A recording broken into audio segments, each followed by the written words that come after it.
वंदे मातरम। सत्ता के टेम्परेचर में आपका स्वागत है। मैं हूं आपके साथ रश्मि सिंह। कारगिल विजय दिवस, भारतीय सेना के पराक्रम के 23 साल। कारगिल का युद्ध भारतीय सेना के अदम्य साहस और पराक्रम के सबसे बड़े उदाहरण में से एक है। यह युद्ध भारत और पाकिस्तान के बीच 1999 में मई से जुलाई के बीच लड़ा गया था। पाकिस्तानी काबिले घुसपैठियों ने जम्मू कश्मीर और लद्दाख की पहाड़ियों पर बनी हिंदुस्तान की चौकियों पर कब्जा कर लिया था। इसमें कबायली आतंकियों का साथ पाकिस्तानी सेना भी दे रही थी। 26 जुलाई 1999 को भारत ने कारगिल युद्ध में विजय हासिल की थी। इस युद्ध में भारत ने हजारों वीर सपूतों ने अपने प्राण भी आहूत कर दिए थे, लेकिन वो विजय आज भी याद की जाती है और आज भी उन शहीदों को नमन किया जाता है। आज भी प्रधानमंत्री, राष्ट्रपति, तीनों सेनाओं के अध्यक्ष ने याद किया उन जवानों को जिनकी बदौलत हमने वो लड़ाई जीती थी और पाकिस्तान को धूल चटाई थी।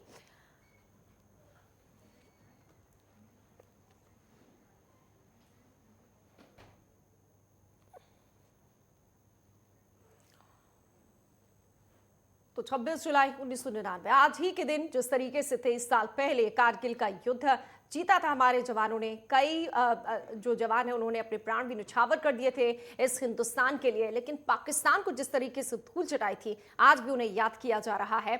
और ये जो याद कर रहे हैं ये तमाम देशवासियों के लिए गर्व की बात होती है, याद करने की बात होती है कि ये वही हिंदुस्तान है जो पाकिस्तान को धूल चटा देता है। अगर कोई बुरी नजर हिंदुस्तान पर डालेगा तो उसका यही हश्र होगा। हमारे साथ मेहमान जुड़ रहे हैं, स्वागत करते हैं। इस चर्चा में रिटायर्ड कर्नल भी जुड़े हुए हैं, तेजिंदर त्यागी साहब, और साथ ही साथ डॉक्टर सुनील कौशिक, वरिष्ठ पत्रकार। शुरुआत में डॉक्टर सुनील कौशिक जी आपसे करना चाहती हूँ। सबसे पहले तो बधाई, क्योंकि कारगिल विजय दिवस सीना चौड़ा हो जाता है जब भी सेना की बात होती है और जब हम 23 साल पहले उस दिन को याद करते हैं।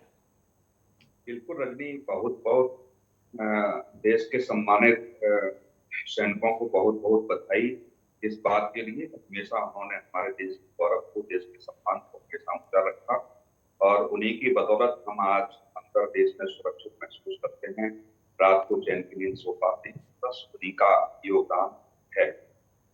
दूसरा, हम जाएंगे जब कारगिल दिवस की जब बात करेंगे तो मुझे बहुत अच्छे से याद है कि उससे पहले की जब रूपरेखा थी, परवेज मुशर्रफ राष्ट्रपति थे, उससे पहले अटल बिहारी वाजपेयी के साथ किस तरीके का माहौल आगरा में तय किया जा रहा था दोनों देशों के बीच, किस तरीके से माहौल सामंजस्य रहे, शांति सुख शांति कैसे आए, उसको लेकर के दूसरी तरफ वहां पीछे एक प्रदेश देखा जा रहा था।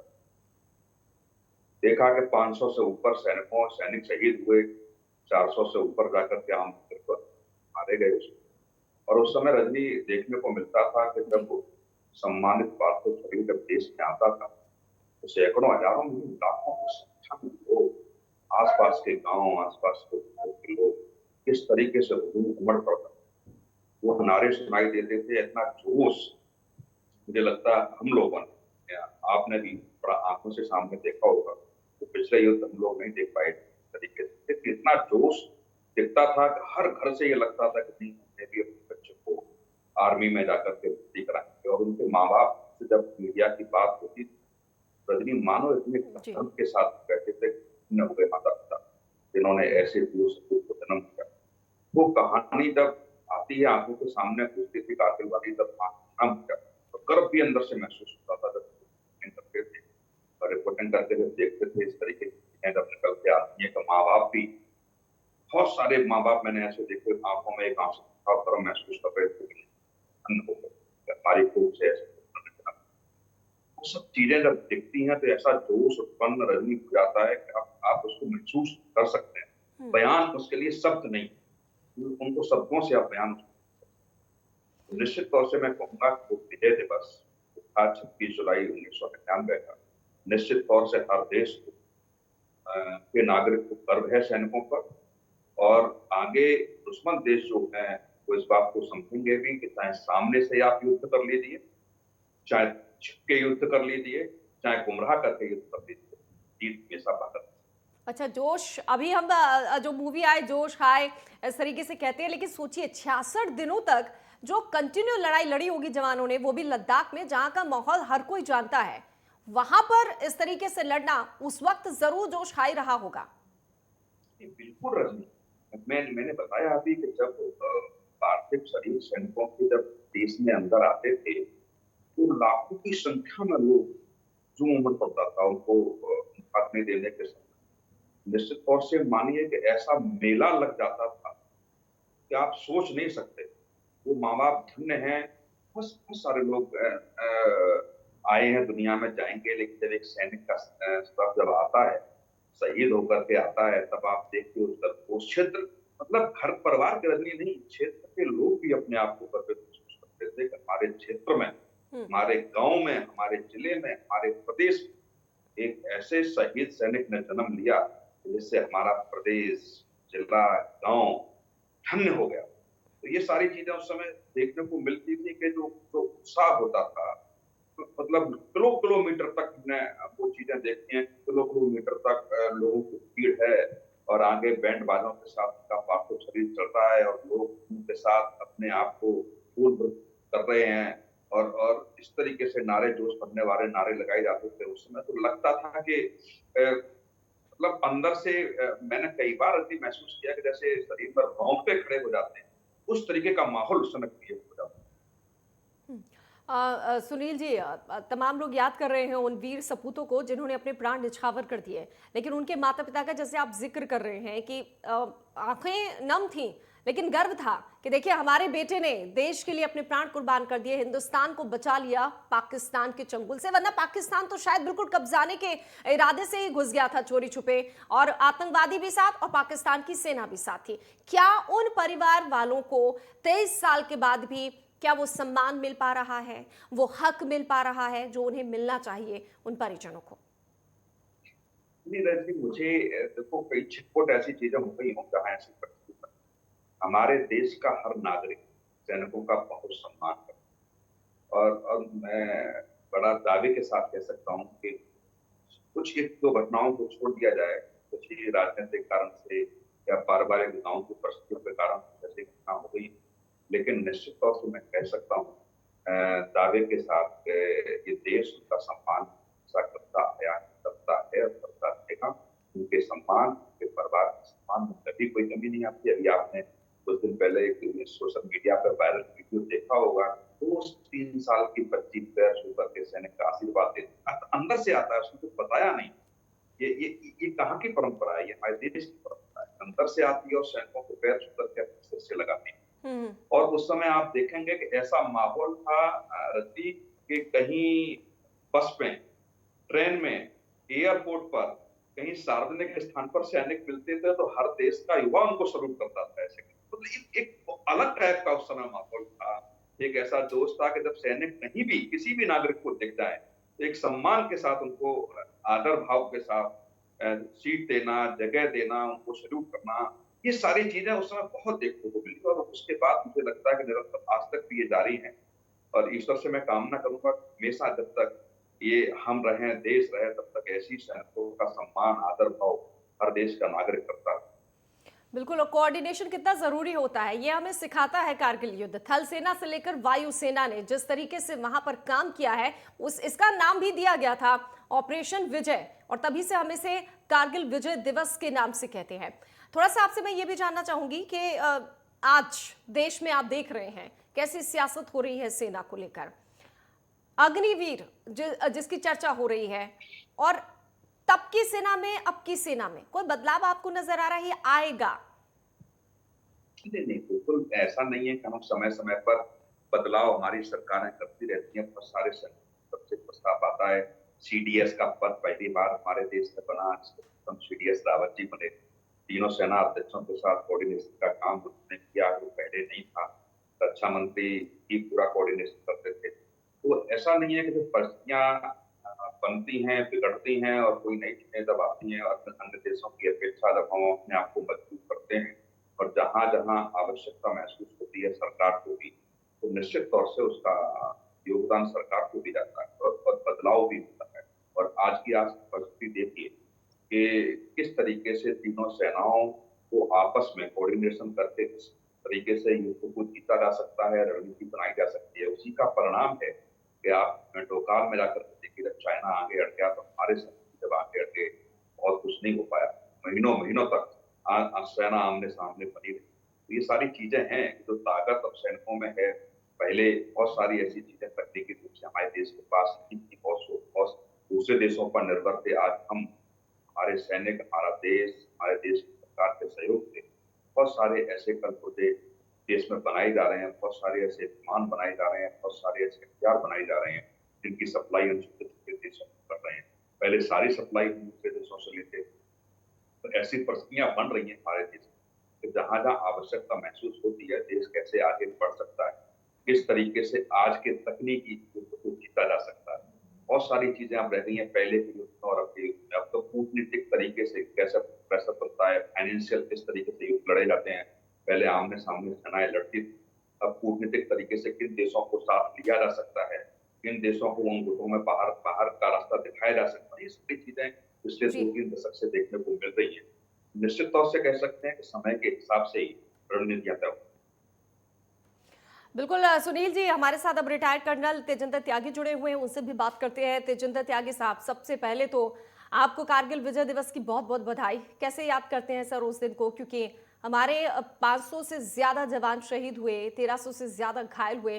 कहते हैं कि जिन जवानों ने वो लड़ाई लड़ी, उन्होंने 30 बसंत भी नहीं देखे थे, लेकिन किस तरीके से साहस दिखाया, कैसे पाकिस्तान को धूल चटाई, कैसे याद करते हैं सर आप? देखिए, कारगिल युद्ध की विजय का सेहरा असलियत में उन जवान सिपाहियों को और उन जवान ऑफिसर्स को, ज्यादा से ज्यादा लेफ्टिनेंट, कैप्टन और मेजर तक के रैंक के, इनकी वजह से कारगिल युद्ध जीता गया। उस -15 डिग्री सेंटीग्रेड पे जहां हरड़ की दाल जब पहुंचती थी तो जम जाती थी, जिसे चाकू से काटते थे, और जहां आर्टिलरी गन को ब्रेक करके ले जाया गया और वहां ऊपर ले जाके असेंबल किया गया।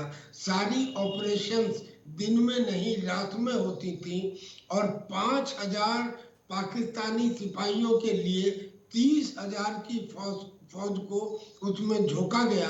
2 लाख सिपाहियों का मोबिलाइजेशन किया गया, और जो युद्ध 5 दिन में खत्म होता वो 3 मई से लेकर 26 जुलाई तक चला। उस युद्ध में उन सब यंग लेड्स को मैं सलाम करता हूं। पर आज कुछ प्रश्न भी पूछने का समय है, क्योंकि जब हम समीक्षा करते हैं तो पहला प्रश्न ये उठता है कि क्या वो कोई रेफरी का गेम चल रहा था, कि ये कहा गया कि इंडियन एयरफोर्स जो है वो लाइन ऑफ कंट्रोल को पार नहीं करेगी। क्यों पार नहीं करेगी? क्या पाकिस्तान ने लाइन ऑफ कंट्रोल पार नहीं की थी? नंबर 1। नंबर 2, अरे पाकिस्तान तो न्यूक्लियर देश है। हमारी इंटेलिजेंस एजेंसी की आंखों पे पर्दा बांध के बैठी थी। क्या उसे ये पता नहीं था कि पाकिस्तान के पास एटॉमिक हथियार तो है, लेकिन उसके पास डिलीवरी सिस्टम नहीं है? तो फिर न्यूक्लियर वार का झगड़ा कैसा, झंझट कैसा? और जनाब, इस लड़ाई के अंदर जो 23 ऑफिसर, 26 जेसीओ, 398 ओआर और करीब जिनकी शहादत हुई, वो शहादत किन लोगों के लिए हुई? उन लोगों के लिए जो हमारे एरिया में 130 पोस्ट के ऊपर आके बैठ गए थे, कारगिल, द्रास, टुलटुक और बाल्टिक सेक्टर में। क्यों, क्या इंटेलिजेंस को पता नहीं लगा? फरवरी से लेके मई तक वो वहां बैठे रहे और हमारी इंटेलिजेंस को या हमारे लोगों को पता नहीं लगा। यानी जैसा पहले होता आया है, फौज की तरफ से कोई कमी नहीं रही, लेकिन फौज को जितना सपोर्ट मिलना चाहिए था, हालांकि बाद में मिला। ये हम मानते हैं कि आज तक हिंदुस्तान में ऐसा कभी नहीं हुआ कि सिपाही की बॉडी को तिरंगे में लपेट के उसके घर पहुंचाया जाए। इससे जो देशभक्ति की भावना पैदा हुई, उसका समानांतर इससे पहले कहीं देखने को नहीं मिलता। हाँ। लेकिन इस लड़ाई के बाद सबक बहुत सारे सामने आते हैं। पहला सबक तो यह कि इंडियन एयरफोर्स, जिसे 3 मई से ही ऑपरेशन में आ जाना चाहिए था, उनका ऑपरेशन सफेद सागर 26 मई को शुरू हुआ। यानी कि तब तक तो युद्ध 3 बार खत्म किया जा सकता था। हाँ, इतना जरूर है कि इंडियन नेवी ने जो अपनी ऑपरेशन तलवार चलाई, उन्होंने कराची पोर्ट को इतनी बुरी तरह से ब्लॉकेड कर दिया था कि नवाज शरीफ को ये कहना पड़ा कि अगर युद्ध 6 दिन और चला तो हमारे पास तेल खत्म हो जाएगा। तो हम इतना तो मानते हैं कि जो सेना ने कारगिल युद्ध के अंदर काम किया वो ऐसे हालात में किया जो किसी नॉर्मल लड़ाई में सामने आते ही नहीं कि 15,000 से 18,000 फीट की ऊंचाई के पहाड़ और उनके ऊपर रात में ऑपरेशन करके जाना और फिर वहां से उन्हें भगाना। लेकिन दुर्भाग्य ये कि जब पूरा युद्ध करीब करीब जीत लिया तब इंडियन गवर्नमेंट ने कहा कि अच्छा, अब जो बचे हुए पाकिस्तानी सैनिक हैं इन्हें भागने के लिए एक सेफ कॉरिडोर दे दिया जाए। क्या आवश्यकता थी सेफ कॉरिडोर देने की? जो फौज की टेक्निक होती है, जो फौज की स्ट्रेटजी होती है, उसमें अगर एडवांस है, असॉल्ट है, अटैक है, तो उसमें एक्सप्लॉइटेशन स्टेज भी है और एक्सप्लॉइटेशन स्टेज सबसे ज्यादा इंपॉर्टेंट होती है। उस समय एक्सप्लॉइटेशन स्टेज के लिए मना कर दिया गया और उनकी फौज को वापस जाने दिया गया जो उन चोटियों के ऊपर थे। खैर, कुल मिला के कहना यह है कि अब कारगिल युद्ध से ये सबक जो है ये आगे बढ़ने चाहिए कि आने वाले समय में कन्वेंशनल युद्ध नहीं, अब हम अपने सिपाहियों को पहाड़ों में खपा दें, उनको उसमें जज्ब कर दें, उसकी आवश्यकता नहीं। Now there is a crying need, there is a dire need that we should go for modern technology, for drones, for directed energy weapons and for the surprise element. Hindustan में पुराने समय से एक बात चली आ रही है, अरे करुणा, दया, क्षमा, सहनशीलता, न्याय संगत, ये चीजें युद्ध में नहीं चलती। व्यक्तिगत चरित्र युद्ध के चरित्र से अलग होता है। युद्ध में कैमोफ्लेज, सरप्राइज, डिसेप्शन, कंसीलमेंट, धोखा, झूठ, ये सब चीजें आवश्यक होती हैं एक युद्ध के अंदर और हमें युद्ध में उसी का इस्तेमाल करना चाहिए। कल्पना कीजिए कि अगर पृथ्वीराज ने पहली बार में मोहम्मद गौरी को माफ ना किया होता तो हिंदुस्तान का इतिहास डिफरेंट होता। तो युद्ध वाला जो कैरेक्टर है वो डिफरेंट है व्यक्तिगत कैरेक्टर से। उसको ध्यान में रखते हुए अब हमें आगे की कार्रवाई करनी चाहिए जो हम कर भी रहे हैं। दिखाई दे रहा है ये सर्जिकल स्ट्राइक या बालाकोट स्ट्राइक या यूपी के अंदर डिफेंस कॉरिडोर बनाना, तमिलनाडु में डिफेंस कॉरिडोर बनाना या गलवान के अंदर लड़ाई। तो सर, पहले और अब में सेना कितनी सशक्त हुई है? सेना बिल्कुल सशक्त हुई है। सेना सशक्त हुई है कई वजह से। सबसे पहली वजह तो ये कि क्या कभी किसी ने सुना था कि हिंदुस्तान के अंदर जहाँ डिफेंस के नाम पे एक सुई भी नहीं बनती थी, आज डिफेंस के नाम के ऊपर हमने वो ब्रह्मोस मिसाइल बनाई कि जो फिलीपींस हमसे खरीद रहा है और बहुत सारे देश लाइन में है, इंडोनेशिया लाइन में है, वियतनाम लाइन में है। ये कभी किसी ने सुना था? कभी किसी ने सुना था कि करीब करीब 500 ऐसे आइटम है डिफेंस इक्विपमेंट के जिनके आयात के ऊपर रोक लगा दी गई, यानी कि अब वो आत्मनिर्भर भारत में यही बनेंगे। फौज को खुली छूट दी गई। एक जमाना था कि जब कश्मीर में बोलते थे, जब हम कश्मीर में थे तो हम ये कहते थे कि साहब हमको फोन टैप करने की इजाजत दे दी जाए। बोले नहीं, ह्यूमन राइट्स के अंदर ये नहीं हो सकता। जब हम कोई आतंकी किसी घर में छुपा मिलता था और हम उसको पकड़ने जाते थे तो बोलते थे सर्च वारंट लाइए। अब जब तक सर्च वारंट लाते थे तब तक उसे भगा दिया जाता था और ये सब ह्यूमन राइट्स के नाम पे होता रहा, जिसकी वजह से हमारी कैजुअलिटीज होती रही। अब बताइए 527 और इससे भी ज्यादा जवानों का एक ऐसे युद्ध में शहीद होना जिसमें अपनी ही जगह से हमें दुश्मन को हटाना है, ये तो नाकाबिले बर्दाश्त है। लेकिन हमारी हिंदुस्तान की फौज में एक देशभक्ति का जज्बा है कि हम सारी चीजें सहते भी हैं, करते भी हैं, विपरीत परिस्थितियों में लड़ते भी हैं। आज तक कभी हमने देश को लेट डाउन नहीं किया। Now there is a need कि they should be given a recognition. इतना बड़ा करीब 25 लाख का पूर्व सैनिकों का फौज हिंदुस्तान में है, उनका इस्तेमाल किया नहीं गया आज तक। अरे कल्पना कीजिए कि अगर इन सिपाहियों को कश्मीर के बॉर्डर पे थोड़ी बहुत जमीन देके बता दिया जाए तो मजाल है कि किसी किस्म का कोई आतंकवाद या ड्रग स्मगलर हमारी सीमा को क्रॉस कर सके। ऐसा नहीं है, ये सब किया जा सकता है। और वही कश्मीरी पंडित जो आज वहां जाने से डरते हैं, इनके जाने के बाद वो भी वहां आ जाएंगे। दरअसल में जो कर्तव्य निष्ठा, अनुशासन और जो ईमानदारी और प्रशिक्षण एक फौजी के पास है या पूर्व फौजी के पास है, उसका इस्तेमाल इस देश ने नहीं किया। मैं आपके चैनल के माध्यम से सरकार से रिक्वेस्ट करना चाहता हूं कि इस देश के अंदर सारी समस्याओं का हल हर डिपार्टमेंट में एक फौजी को तैनात करने से ही हो जाएगा। ठीक है। डॉक्टर सुनील कौशिक जी, क्या आप भी इत्तेफाक रखते हैं कर्नल तेजिंदर त्यागी जी की बात का?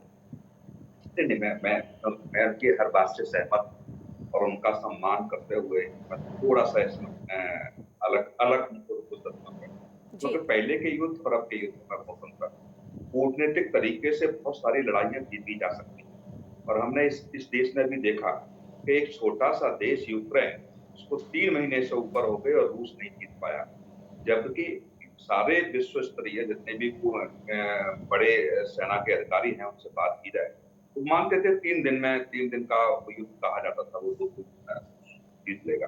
लेकिन किन परिस्थितियों में दूसरे देशों के माध्यम से जो चीजें उनको उपलब्ध कराई गई, 3 महीने से ऊपर हो गई युद्ध। रूस जैसा देश था, थोड़ी ये छोटा मोटा कोई देश नहीं है, वो युद्ध 3 महीने में नहीं जीत पाया। मेरा मानना है कि परिस्थितियां कुछ अब बदल गई है। आप जितनी अच्छी लीडरशिप हमारे देश में होगी और कूटनीतिक तरीके से निर्णय लेगी, जैसे चाइना में हमने देखा कि तमाम ऐपों पे हमने प्रतिबंध लगा के लाखों करोड़ों का उसका नुकसान करा के बहुत सारी कंपनियों को यहाँ से भागने के लिए मजबूर होना पड़ा। तो ये जब ऐसी स्थितियां आपके पास हैं, तो ये तो मेरा व्यक्तिगत रजनी मानना है कि अंतिम चीज मतलब सब चीजें सिर से निकल जाए तब युद्ध। लेकिन उससे पहले यदि हम किसी देश को अपने दुश्मन देश को यदि हम टेबल पे लाना चाहते हैं तो बहुत सारे कूटनीतिक तरीके से आप पाकिस्तान की स्थिति देख लीजिए, ग्रे लिस्ट से अभी भी वो वापस नहीं आ पाया। फाइनेंशियल पोजीशन पाकिस्तान की आप देख लीजिए, तमाम स्थानों पर तमाम जगहों पर। एक आखिरी सवाल में रिटायर्ड कर्नल तेजिंदर त्यागी साहब, बातचीत से भी कुछ हल होता है या फिर सीधे जवाब देना होता है? देखिए, बातचीत एक दिखावा है और जो चलते रहना ही चाहिए, इसमें कोई शक नहीं है कि युद्ध के बाद भी बातचीत ही होती है। लेकिन मुझे ये बताइए कि बातचीत का नतीजा क्या निकला? अब जो लास्ट कोर कमांडर की बैठक हुई थी चीन के साथ में, उसमें उन्होंने साफ साफ कह दिया कि हम डेप्सांग और डेमचौक पर बात नहीं करेंगे, यानी कि आगे के लिए दरवाजा बंद। अब उस बातचीत का क्या फायदा? तेजिंदर त्यागी साहब, बात नहीं, अब दो हाथ होंगे।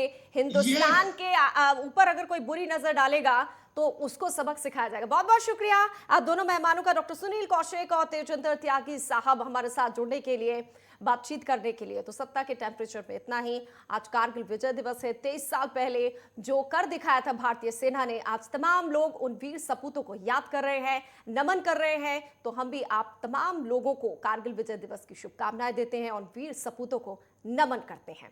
जय हिंद।